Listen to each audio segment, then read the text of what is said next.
When it comes to Prime Minister Modi, of course, under the last 9 years, there has been a sense of identity, or the thing of being proud of being an Indian, that has engraved into the Indian diaspora. And that sense of pride is what you see thousands of people coming out in open at the place to receive Prime Minister Modi, and also have an interaction with them. And from their interaction, we can see how they spoke about how it is a memorable moment for them.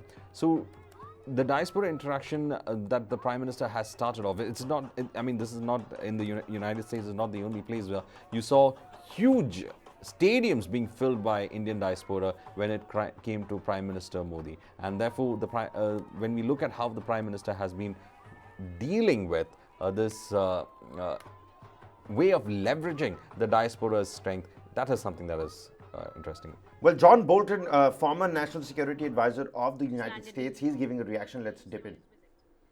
Well, I think this is a very important visit because I think uh, India and the United States have a lot to talk about on a whole range of issues, international politics, economics, many, many things many challenges that confront both countries. And I think there are important decisions to be made in both countries, and if I may say so, particularly in India, about how to deal with some of the threats and challenges that we face. So I think a meeting between the two leaders of the countries makes a lot of sense, and it's been a couple of years since the prime minister was here in the U.S., so it's good to host him here again. And I think it's going to be very interesting to see what comes out of this. So we have seen the strengthening of relationship between India and USA, both under the leadership of President Trump and Joe Biden. And the relationship and converges not only on bilateral issues, but also on multilateral fora as well. How do you see that going forward? Well, I think the big challenge that confronts India and the United States is how to deal with China.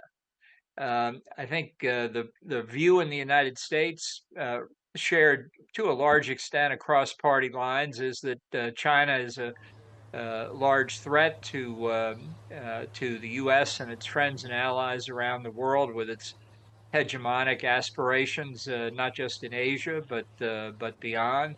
It's been stealing intellectual property for a long time. It's been trying to bully and intimidate countries along its Pacific and Indian frontiers, and a lot is going to depend on how the countries in the region align with countries outside the region to deal with it. And the two most important countries in that uh, uh, complex situation are India and the United States. I think it's been very important that India has joined with Japan and Australia and the U.S. in the Asian Security Quad. But I think there are a lot of other questions as well. You know, there's a debate, at least I see the debate, by some in India who say that closer security relations with the U.S. and others is important. But I see others in India say, no, we should try and hedge between the United States and China.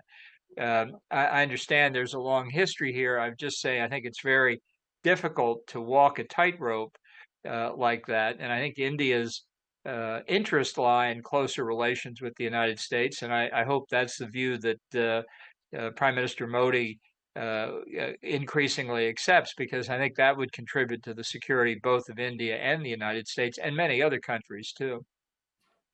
Right. So recently, Prime Minister Modi and President Biden met during the Quad Summit in Hiroshima, Japan, and both leaders reaffirmed their commitment in the Indo Pacific that is inclusive and resilient. What are your views on that, since we know that China has been aggressive in Indo Pacific? Well, I think China's effort along its periphery is to search for weak spots.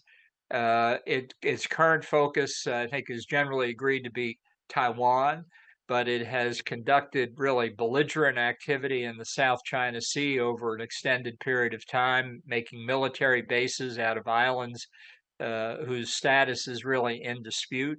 The recent visit of Xi Jinping to Moscow, I think, has been intended to show there's really a new axis between those countries. And I think these developments, including many others, the Belt and Road Initiative that China has been following for many years, demonstrate they are following what they believe, at least, to be a coherent strategy. We, on the other hand, are not following a coherent strategy. And this poses a lot of difficult questions. I think India has to face the hardest questions, given the relationship, for example, with Russia on the weapons side and during the Cold War, I think is clearly disadvantageous to India today. But it's obviously up to India to make that decision. And I think that's one of the subjects that the two leaders should talk about. So, what are your views of Prime Minister Modi as a global leader?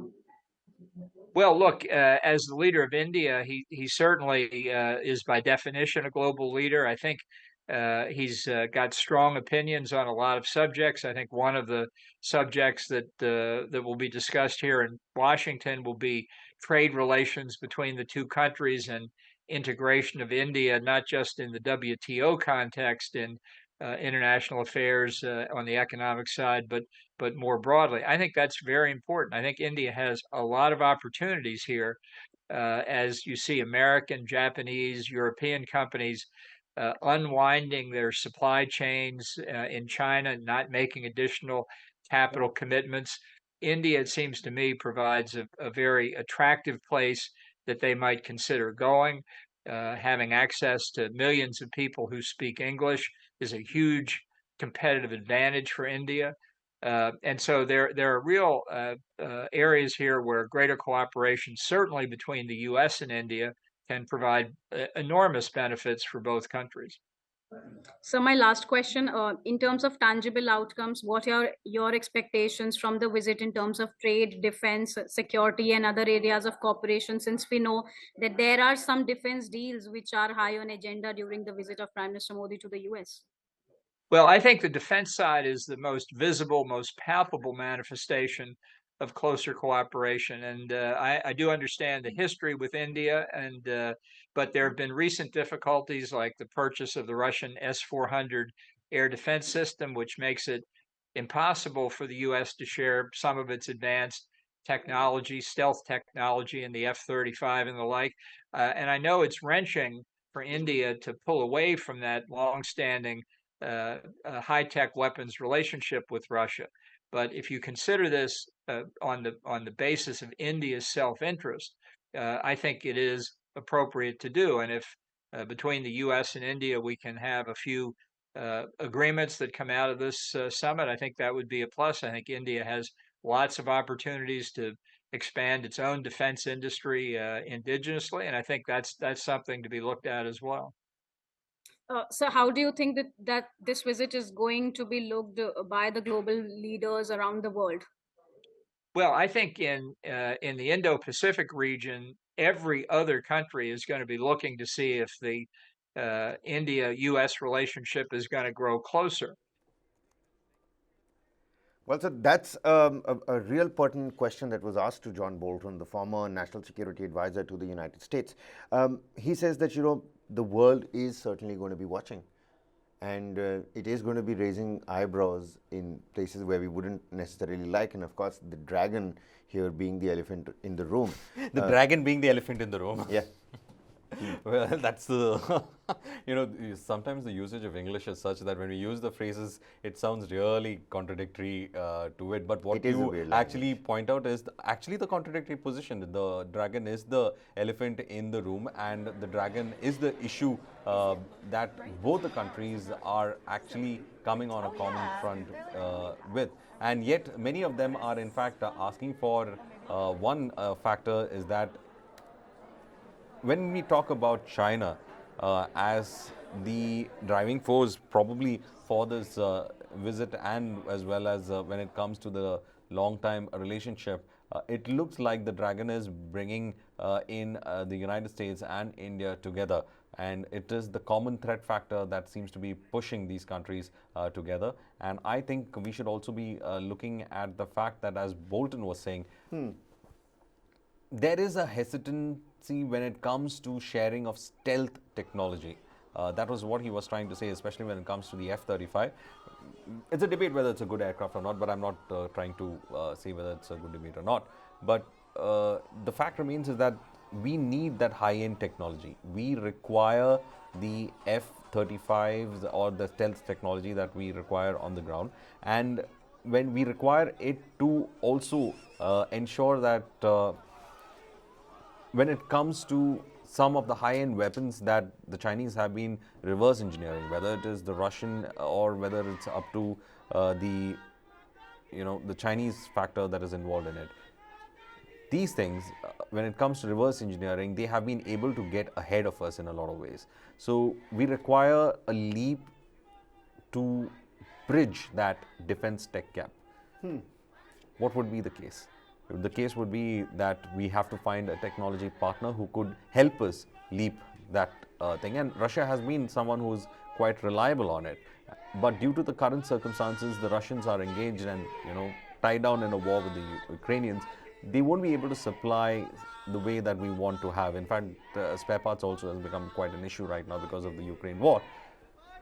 So we need another partner who could help us leapfrog that particular gap that exists in our defense tech. Well, 65% of military export from the Russians, about 11% from the Americans so far. But will that number change?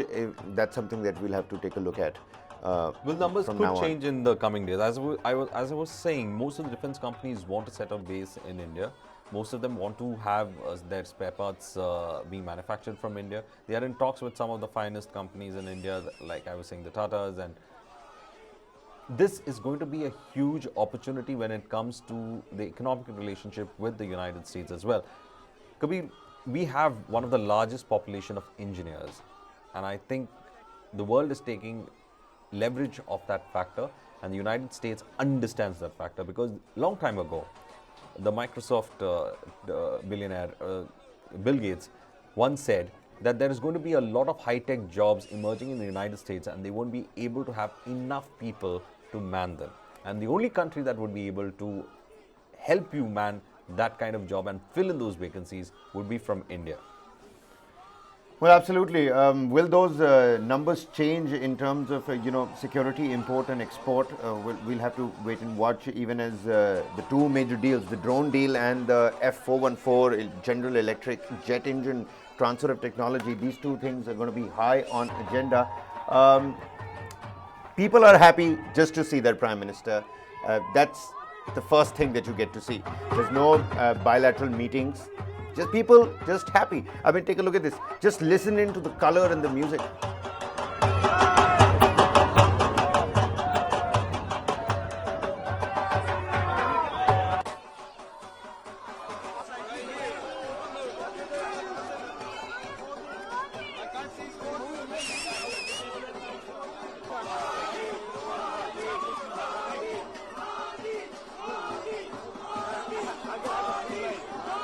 Well, whistling chants of Modi, Modi, Namo, Namo, that's all that you can hear in the air in Washington.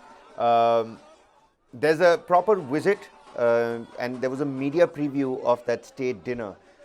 We showed you visuals earlier on of how the tables are going to be, decorated. The theme is going to be the Indian national bird, which is the peacock, and we showed you the menu.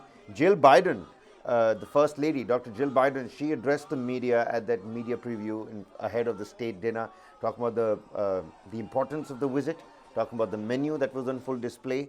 A lot of media activity around that dinner. Let's listen into what Jill Biden had to say.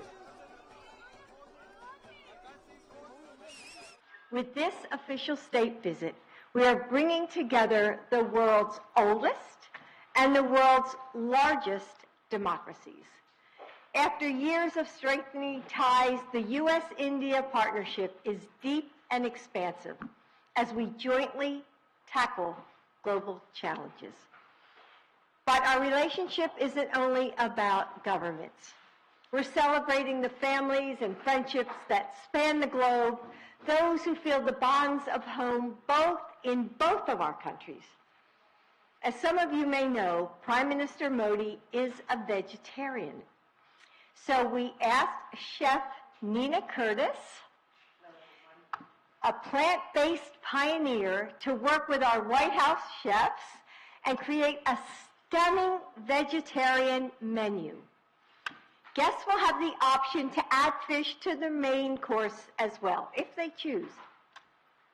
Tomorrow night, guests will walk across the South Lawn into a pavilion draped in rich greens with saffron-colored flowers at every table, the colors of the Indian flag.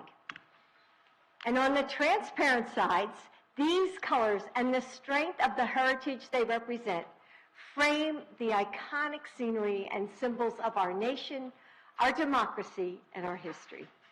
The White House and the Washington Monument. Inside each table arrangement is warm and unique. We hope guests feel as if someone has set that table just for them, because we have. After dinner, we'll have the opportunity to hear one of our nation's incredible talents, Grammy Award winner Joshua Bell.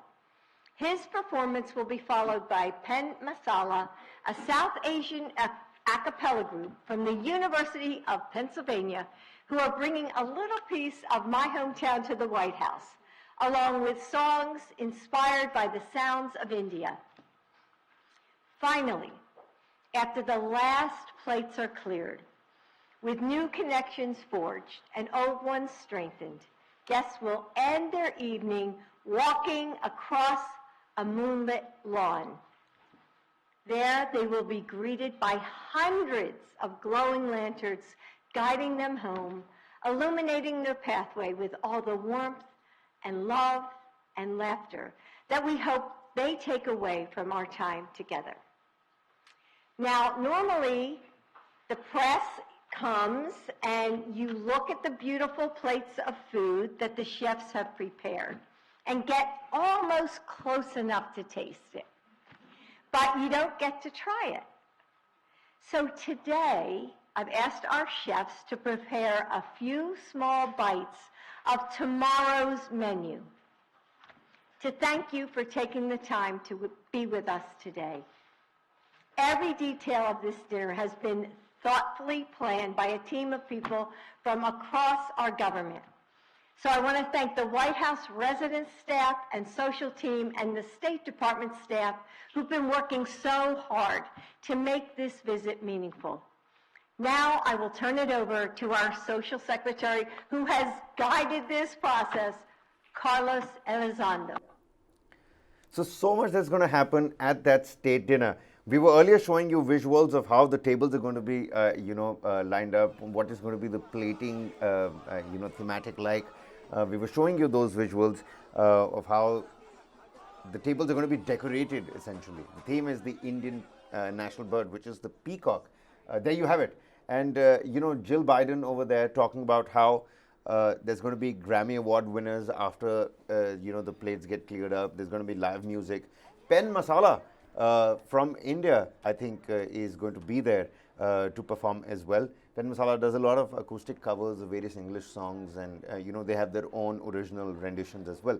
After that, and the general theme is going to be green pastures with hints of the saffron color, trying to depict the tricolor and the national flag of India. And once the plates are cleared, there's going to be a moonlit corridor of sorts, where there's going to be glowing lanterns, hundreds of those. I mean, I can already imagine the picturesque, view it's going to be when in the night sky after a hefty dinner, just to sort of round up this state visit, the warmth and the camaraderie of this state visit. You let go of these lanterns, something that the Chinese do, their way of celebrating their New Year. Something that Indians have now started doing in lieu of bursting firecrackers on Diwali as well. So, you let go of those lanterns. There's going to be a lot of lanterns. They're going to lit up the sky. There's going to be the moonlight. It is going to look beautiful. And the way Dr. Jill Biden has put it, it certainly is going to be mesmerizing to see. I can't wait for it. What about you, Varghese? Well, I'm just trying to imagine when she was explaining about how, the lanterns will be and how the guests will be guided home and how they want to, in fact, ensure that that entire moment is captured. So, of course, she looks like a very gracious host who has planned it out. And interestingly enough, did you hear that tidbit? I know most of you would be only able to just see and won't be able to taste, but I've asked the chef to, prepare it so that you get an idea of what this is going to be like. So, a few bites on it. Well, it looks like she's been quite generous a day ahead of the official dinner. state dinner. Yeah, absolutely.